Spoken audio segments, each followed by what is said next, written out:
Hello everyone, welcome to paper Guru practice.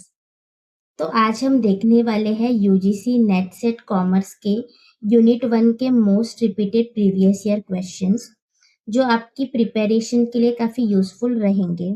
तो चलिए start करते हैं क्वेश्चन सॉल्व करना। Question number 1, which among the following are not part of legal environment of business in India. निम्नलिखित में से कौन सा भारत में व्यवसाय के कानूनी वातावरण का हिस्सा नहीं है। तो इस क्वेश्चन में हमें आइडेंटिफाई करना है कि कौन सा ऑप्शन लीगल एनवायरनमेंट का हिस्सा नहीं है, यानी हमें ऐसा ऑप्शन ढूंढना है जो लॉज या एक्ट्स में नहीं आता है। तो यहाँ पे लीगल एनवायरनमेंट का मतलब समझते हैं। इसका मतलब होता है बिजनेस को रेगुलेट करने वाला कानून, जैसे consumer protection act, FEMA, companies act. ये सब डायरेक्ट लॉज है, इसीलिए लीगल एनवायरनमेंट में आते हैं। लेकिन policies related to money supply ये लॉ नहीं बल्कि आरबीआई की मॉनेटरी पॉलिसी का हिस्सा है, जो इकोनॉमिक एनवायरनमेंट में आता है, इसीलिए लीगल एनवायरनमेंट का पार्ट नहीं है। इसीलिए इस क्वेश्चन का करेक्ट ऑप्शन है ऑप्शन नंबर सी, जो कि है policies related to money supply, मुद्रा आपूर्ति से संबंधित नीतियां। तो क्वेश्चन नंबर 2 में हमें असर्शन और रीजन का स्टेटमेंट दिया गया है। तो हमें यहाँ पे बताना है कि असर्शन और रीजन दोनों सही है या नहीं, और क्या हमारा रीजन असर्शन को करेक्टली एक्सप्लेन कर पाता है या नहीं, ये भी बताना है। तो सबसे पहले असर्शन का स्टेटमेंट देखते हैं। Globalization has led to the global village concept. वैश्वीकरण ने ग्लोबल विलेज की अवधारणा को जन्म दिया है। असर्शन में बताया है कि ग्लोबलाइजेशन की वजह से वर्ल्ड एक ग्लोबल विलेज बन गया है, यानी कंट्रीज आपस में क्लोजली कनेक्टेड हो गई है। ये स्टेटमेंट करेक्ट है क्योंकि ग्लोबलाइजेशन की वजह से गुड्स, सर्विसेज और इंफॉर्मेशन का फ्लो देशों के बीच बहुत आसान और फास्ट हो गया है। अभी रीजन देखते हैं। Drivers like technological advancement and lower trade barriers have integrated world markets. तकनीकी प्रगति और कम व्यापार बाधाओं जैसे कारणों ने विश्व बाजारों को एकीकृत किया है। हमें रीजन में बताया है कि टेक्नोलॉजी डेवलपमेंट और ट्रेड बैरियर कम होने से वर्ल्ड मार्केट इंटीग्रेट हो गया है। ये भी स्टेटमेंट है, ये भी सही है क्योंकि internet, fast communication, free trade policy, इन सब ने देशों के बीच का डिस्टेंस कम कर दिया है, और यही इंटीग्रेशन कंट्रीज को कनेक्ट करती है, जिससे वर्ल्ड ग्लोबल विलेज बनता है। इसीलिए रीजन असर्शन को करेक्टली एक्सप्लेन करता है। यहाँ पे हमारा असर्शन का स्टेटमेंट और रीजन का स्टेटमेंट ये दोनों भी करेक्ट है, और हमारा रीजन भी हमारे असर्शन को करेक्टली एक्सप्लेन करता है।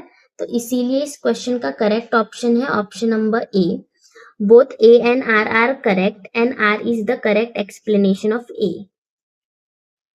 Question number 3, arrange the following levels of economic integration in increasing order of integration. आर्थिक एकीकरण के निम्नलिखित स्तरों को एकीकरण के बढ़ते क्रम में व्यवस्थित करें। तो इस क्वेश्चन में हमें इकोनॉमिक इंटीग्रेशन के लेवल्स को सही इंक्रीजिंग ऑर्डर में अरेंज करना है। तो सबसे पहले इकोनॉमिक इंटीग्रेशन समझते हैं।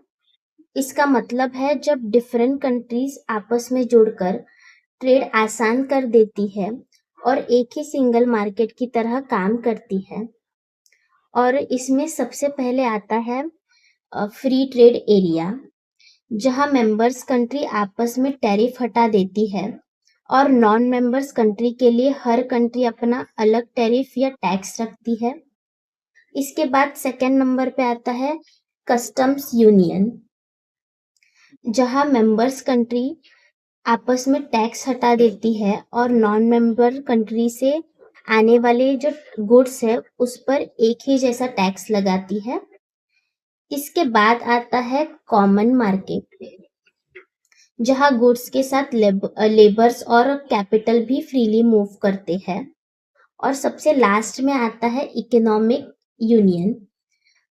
यहाँ पॉलिसीज भी कॉमन हो जाती है। तो हमारा जो इंक्रीजिंग ऑर्डर है इससे ऑप्शन नंबर ए मैच कर रहा है, इसीलिए इस क्वेश्चन का करेक्ट ऑप्शन है option number A. Question number 4, under the product life cycle theory in which stage does the innovating country become a net importer? उत्पाद जीवन चक्र सिद्धांत के तहत किस चरण में नवाचार करने वाला देश शुद्ध आयातक बन जाता है?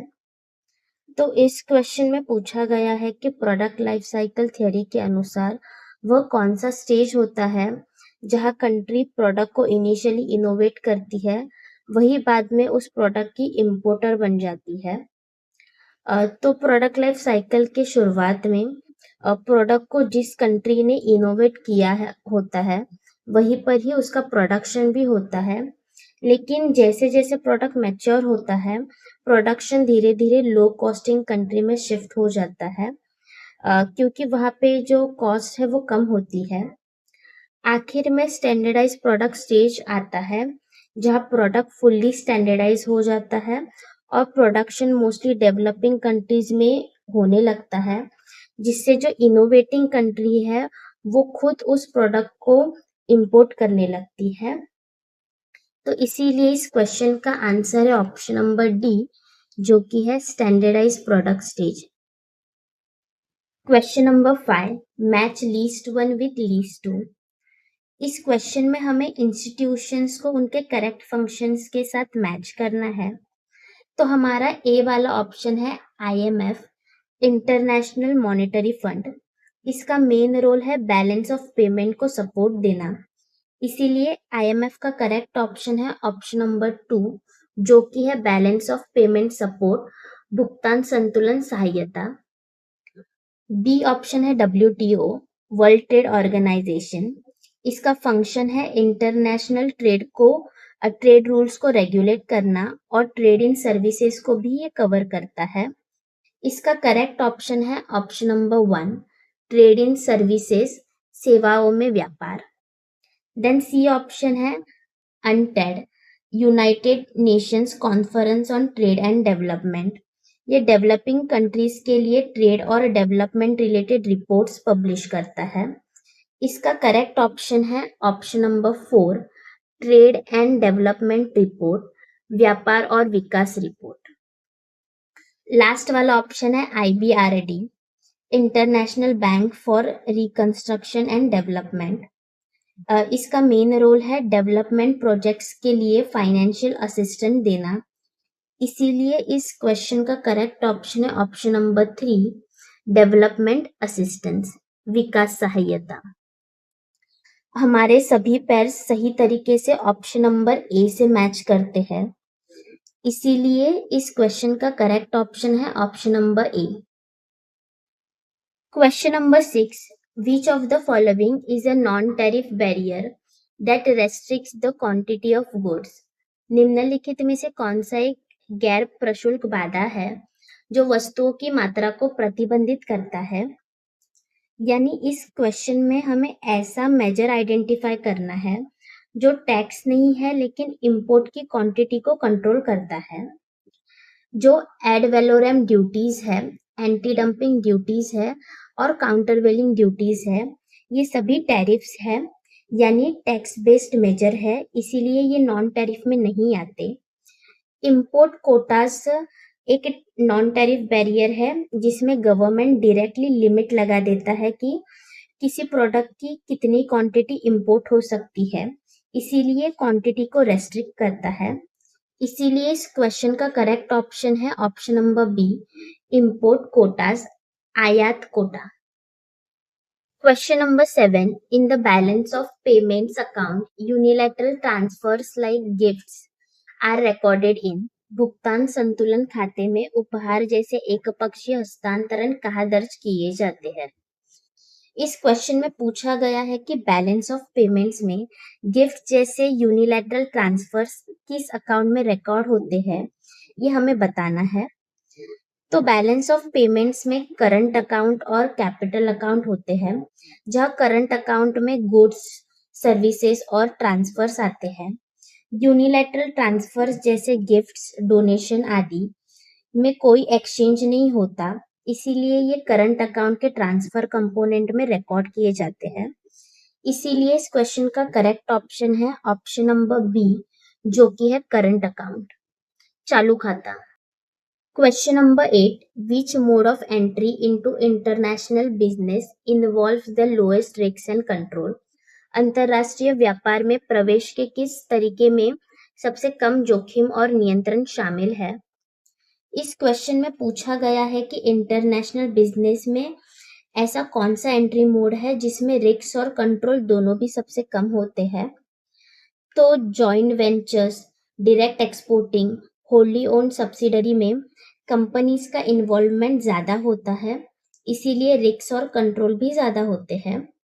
इनडायरेक्ट एक्सपोर्टिंग में कंपनी मिडलमैन के थ्रू एक्सपोर्ट करती है, इसीलिए कंपनी का डायरेक्ट इन्वॉल्वमेंट कम होता है, जिससे रिस्क और कंट्रोल दोनों भी कम होता है। इसीलिए इस क्वेश्चन का करेक्ट ऑप्शन है option number C, indirect exporting, अप्रत्यक्ष निर्यात।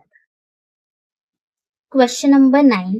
The TRIPS agreement under WTO specifically deals with. WTO के तहत ट्रिप्स समझौता विशेष रूप से किससे संबंधित है? तो इस क्वेश्चन में हमें ट्रिप्स का मेन फोकस क्या है ये बताना है। ट्रिप्स का फुल फॉर्म है trade related aspects of intellectual property rights, जिससे क्लियर होता है कि ये एग्रीमेंट इंटेलेक्चुअल प्रॉपर्टी जैसे पेटेंट्स, कॉपीराइट्स और ट्रेडमार्क्स को प्रोटेक्ट करने से जुड़ा है। इसीलिए इस क्वेश्चन का करेक्ट ऑप्शन है option number B, intellectual property rights, बौद्धिक संपदा अधिकार। Question number 10. Which type of FDI involves expanding into different stage of the same supply chain? किस प्रकार के एफडीआई में एक ही आपूर्ति श्रृंखला के विभिन्न चरण में विस्तार करना शामिल है? क्वेश्चन में पूछा है कि एफडीआई का कौन सा टाइप सेम सप्लाई चेन के डिफरेंट स्टेजेस में एक्सपांशन करता है। तो यहाँ पे सबसे पहले एफडीआई क्या है ये समझते हैं। एफडीआई फॉरेन डायरेक्ट इन्वेस्टमेंट का मतलब है जब कोई कंपनी किसी दूसरे कंट्री में डायरेक्टली इन्वेस्टमेंट करके बिजनेस एस्टेब्लिश करती है या एक्सपांड करती है। इस कॉन्सेप्ट को ध्यान में रखते हुए हम ऑप्शन समझते हैं। तो पहला ऑप्शन है हॉरिजॉन्टल एफडीआई। इसमें कंपनी सेम लेवल पर एक्सपांड करती है, यानी सेम टाइप का बिजनेस दूसरे कंट्री में भी शुरू करती है। नेक्स्ट है वर्टिकल एफडीआई। इसमें कंपनी सप्लाई चेन के डिफरेंट स्टेजेस में एक्सपांड करती है, जैसे रॉ मटेरियल से मैन्युफैक्चरिंग या डिस्ट्रीब्यूशन तक जाना। कॉन्ग्लोमेरेट एफडीआई, इसका मतलब है कि ये कंपनी कंप्लीटली अलग या अनरिलेटेड बिजनेस में इन्वेस्टमेंट करती है। नेक्स्ट है ग्रीनफील्ड इन्वेस्टमेंट। इसमें कंपनी नया यूनिट शुरू करती है फॉरेन कंट्री में, लेकिन ये सप्लाई चेन स्टेज से रिलेटेड नहीं है। हमारा जो कॉन्सेप्ट है ये वर्टिकल एफडीआई से मैच करता है, इसीलिए इस क्वेश्चन का करेक्ट ऑप्शन है option number B, vertical FDI, लंबवत FDI. Question number 11. The socio cultural environment of business includes. व्यवसाय के सामाजिक सांस्कृतिक वातावरण में क्या शामिल होता है? इस क्वेश्चन में हमें सोशियो कल्चरल एनवायरनमेंट में क्या शामिल होता है ये बताना है। तो सबसे पहले सोशियो कल्चरल एनवायरनमेंट क्या है ये समझते हैं।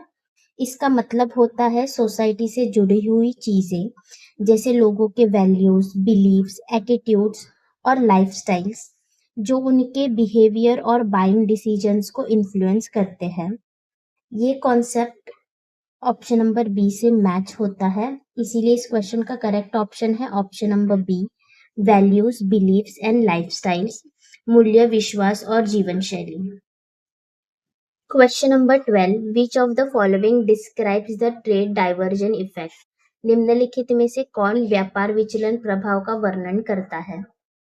इस क्वेश्चन में पूछा गया है कि ट्रेड डाइवर्जन इफेक्ट किस सिचुएशन को डिस्क्राइब करता है। तो हम पहले ट्रेड डाइवर्जन क्या है ये समझते हैं।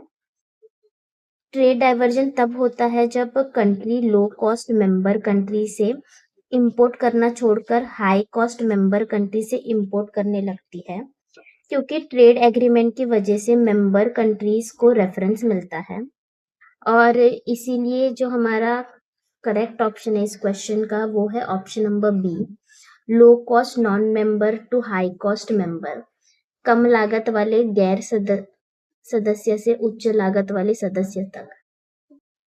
Question number 13, in India FDI is prohibited in which of the following activities, Bharat में निम्नलिखित में से किस गतिविधि में एफडीआई प्रतिबंधित है।